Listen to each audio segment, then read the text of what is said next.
Welcome, everyone, to the last gasp of the Russia collusion conspiracy theory.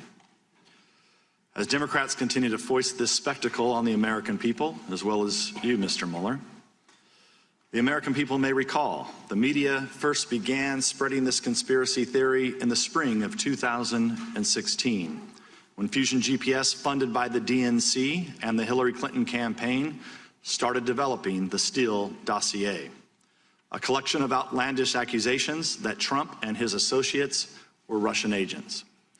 Fusion GPS, Steele, and other Confederates fed these absurdities to naive or partisan reporters and to top officials in numerous government agencies, including the FBI, the Department of Justice, and the State Department. Among other things, the FBI used dossier allegations to obtain a warrant to spy on the Trump campaign. Despite acknowledging dossier allegations as being salacious and unverified, former FBI Director James Comey briefed those allegations to President Obama and President-elect Trump. Those briefings conveniently leaked to the press, resulting in the publication of the dossier and launching thousands of false press stories based on the word of a foreign ex-spy, one who admitted he was desperate that Trump lose the election and who was eventually fired as an FBI source for leaking to the press.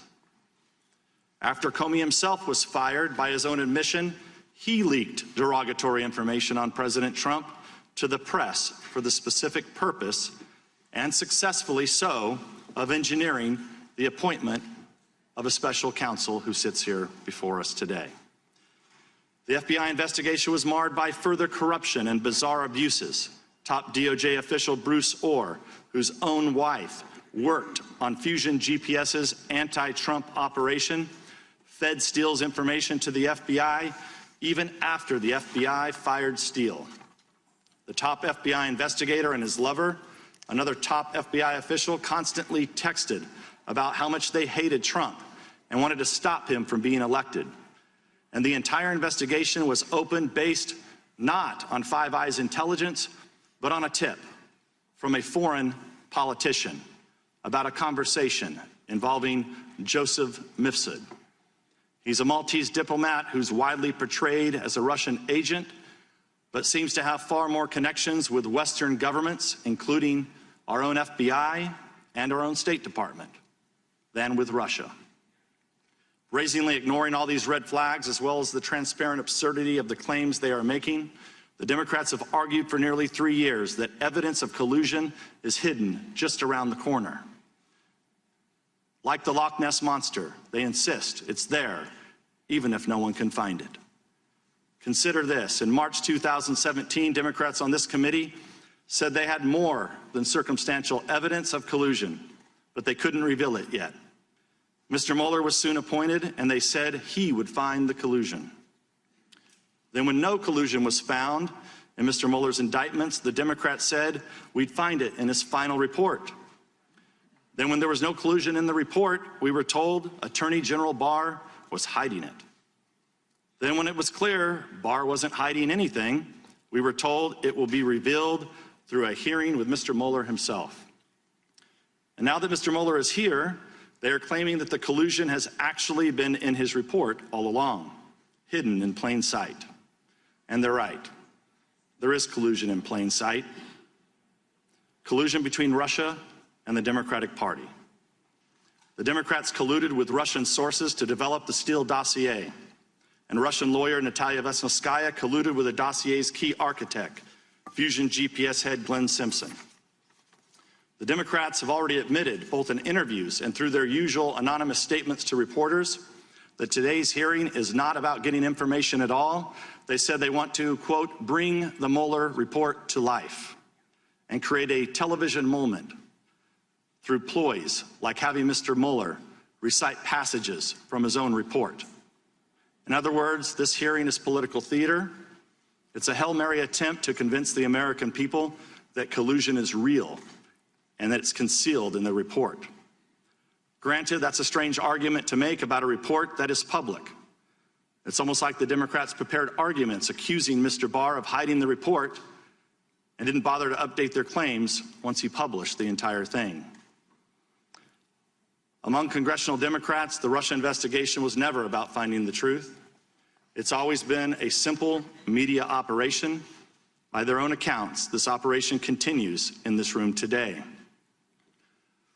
Once again, numerous pressing issues this committee needs to address are put on hold to indulge the political fantasies of people who believed it was their destiny to serve Hillary Clinton's administration. It's time for the curtain to close on the Russia hoax. The conspiracy theory is dead. At some point, I would argue, we're going to have to get back to work. Until then, I yield back the balance of my time. Thank you, Mr. Chairman. Mr. Mueller over here. Hi. Hi. I want to start by thanking you for your service. You joined the Marines and led a rifle platoon in Vietnam, where you earned a Bronze Star, Purple Heart, and other commendations. You served as an assistant United States attorney leading the homicide unit here in D.C., U.S. attorney for the District of Massachusetts and later Northern District of California, assistant attorney general for DOJ's criminal division, and the FBI director. So thank you. I appreciate that. But having reviewed your biography, it puzzles me why you handled your duties in this case the way you did.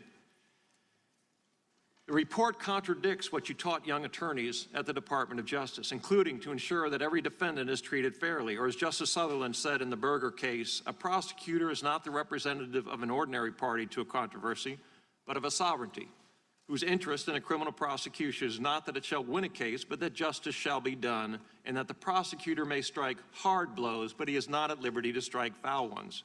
By listing the 10 factual situations and not reaching a conclusion about the merits of the case, you unfairly shifted the burden of proof to the president, forcing him to prove his innocence while denying him a legal forum to do so. And I've never heard of a prosecutor declining a case and then holding a press conference to talk about the defendant. You noted 8 times in your report that you had a legal duty under the regulations to either prosecute or decline charges. Despite this, you disregarded that duty. To the Washington Post yesterday, when speaking of your report, the article said Trump could not be exonerated of trying to obstruct the investigation itself. Trump could not be exonerated. Now that statement is correct, Mr. Mueller, isn't it? In that no one can be exonerated. The reporter wrote this. This reporter can't be exonerated. Mr. Mueller, you can't be exonerated. In fact, in our criminal justice system, there is no power or authority to exonerate. Now, this is my concern, Mr. Mueller. This is the headline on all of the news channels while you were testifying today. Mueller, Trump was not exonerated. Now, Mr. Mueller, what you know is that this can't say Mueller exonerated Trump, because you don't have the power or authority to exonerate Trump. You have no more power to declare him exonerated than you have the power to declare him Anderson Cooper. So the problem that I have here is that since there's no one in the criminal justice system that has that power, the president pardons, he doesn't exonerate. Courts and juries don't declare innocent, they declare not guilty. They don't even declare exoneration. The statement about exoneration is misleading, and it's meaningless, and it colors this investigation one word out of the entire portion of your report, and it's a meaningless word that has no legal meaning, and it has colored your entire report. Time of the gentleman has expired. Can you give me an example other than Donald Trump where the Justice Department determined that an investigated person was not exonerated because their innocence was not conclusively determined? I cannot, but this is a unique situation. Okay, well, you can't. Time is short. I've got 5 minutes. Let's just leave it at you can't find it, because I'll tell you why. It doesn't exist. The special counsel's job, nowhere does it say that you were to conclusively determine Donald Trump's innocence or that the special counsel report should determine whether or not to exonerate him. It's not in any of the documents. It's not in your appointment order. It's not in the special counsel regulations. It's not in the OLC opinions. It's not in the Justice Manual, and it's not in the principles of federal prosecution. Nowhere do those words appear together, because respectfully, Director, it was not the special counsel's job to conclusively determine Donald Trump's innocence or to exonerate him, because the bedrock principle of our justice system is a presumption of innocence. It exists for everyone. Everyone is entitled to it, including sitting presidents. And because there is a presumption of innocence, prosecutors never, ever need to conclusively determine it. Thank you for tuning into this episode of the Independent Report. If you liked the video, please hit that like button and please subscribe to the channel. If you subscribe, ring that bell so you'll receive notifications when we drop new videos. We're trying to grow this channel and inform more people of what's going on in the world around them. Thank you for your support, and we hope you tune in next time.